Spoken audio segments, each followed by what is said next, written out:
दुःख हरता वार्ता विघ्नाची, दुर्वी पूर्वी प्रेम कृपा जयाची, सर्वांगी सुंदर उदिशेंदुराची, कंठी झळके माळ मुक्ता फळाची. जय देव जय देव जय देव जय देव जय मंगल मूर्ती हो श्री मंगल मूर्ती, दर्शन मात्रे मन कामना पूर्ती. जय देव जय देव हो गजानन हो सर्वतमन हो गजानन हो सर्वतमन. बापा तेरे नाम दिल मैंने है किया, बापा हर पल में मैंने तुझे है जिया, बापा मेरा साथ जो तूने है दिया, बापा तेरी करुणा में जग जी लिया.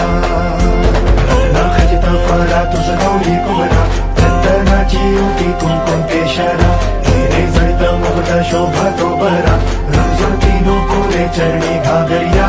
जय देव जय देव जय देव जय देव जय मंगल मूर्ती हो श्री मंगल मूर्ती, दर्शन मात्रे मन कामना पूर्ती. जय देव जय देव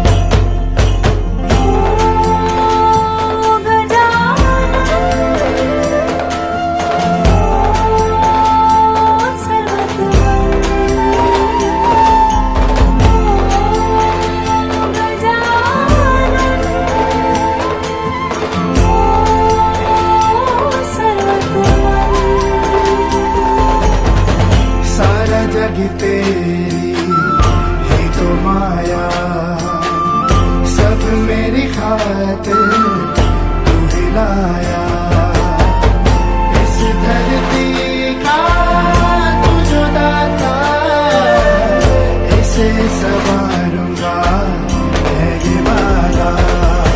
लंबोदर पीतांबर बलिवर वंदना, सरल सुंदर वक्र तुंड त्रिनयना, दास रामाचा बंडा हे सदना, संकटी पावावे निर्वाणी रक्षावे सुवर वंदना.